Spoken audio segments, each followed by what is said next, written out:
नमस्कार, मी मंगल रामकृष्ण हरी. तुम्हा सर्वांचं माझ्या किचनमध्ये स्वागत आहे. आज आपण झणझणीत अशा शेवग्याची शेंगाची भाजी बघणार आहोत. तर चला सुरुवात करूया. त्यासाठी वाटण बनवणार आहोत. वाटणामध्ये खडे मसाले, कांदा, टोमॅटो, खोबरं, धने, अद्रक, लसूण हे सर्व खडे मसाले भाजून आपण याची मिक्सरमध्ये पेस्ट बनवणार आहोत. पेस्ट बनवून झाल्यावर आपण पॅनमध्ये तेल घालू. तेल छान तापून द्यायचं. त्यानंतर त्यामध्ये आपण बनवून घेतलेली पेस्ट घालून घेऊ. आता तेल छान तापलेलं आहे. आपण त्यामध्ये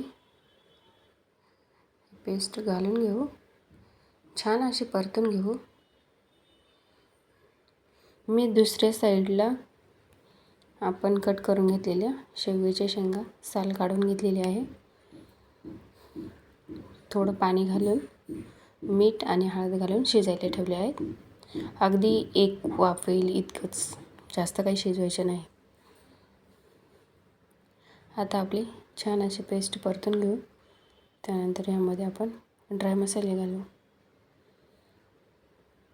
त्यासाठी हे तेलावर छान तेल सुटस तोपर्यंत परतून घ्यायचं. पेस्ट छान परतली ना का मग मसाल्याचा स्वाद वेगळाच येतो. त्यामुळे ही पेस्ट छान अशी परतून घ्यायची. ह्यामध्ये खूप गुणधर्म आहेत, आयर्न, प्रोटीन. त्यामुळे आपल्या वापरामध्ये शेवग्याची शेंगाची भाजी नक्की ट्राय करा.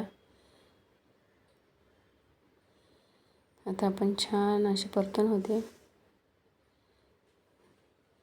त्यानंतर यामध्ये आपण हे ड्राय मसाले घालणार आहोत.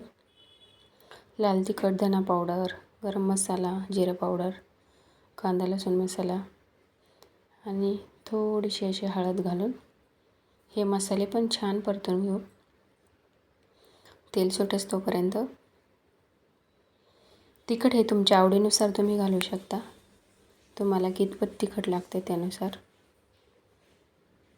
तुमच्या चवीनुसार, तुमच्यापाशी जे उपलब्ध मसाले असतील ते तुम्ही घालू शकता.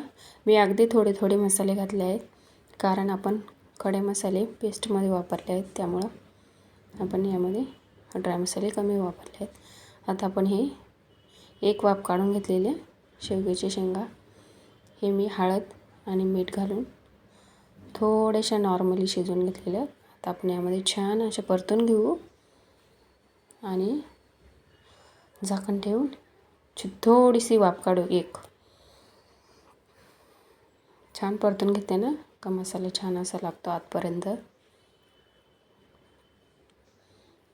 एकदा नक्की ट्राय करा. खूप झणझणीत आणि टेस्टी होतात, खायला पण सोप्या.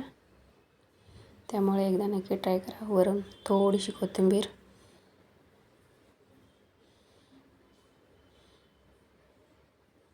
आता आपण झाकण ठेवून एक वाफ काढून घेतलेली आहे. आता आपण सर्व करू. माझी रेसिपी तुम्हाला आवडत असेल तर लाईक करा, कमेंट करा, शेअर करा, सबस्क्राईब करायला विसरू नका.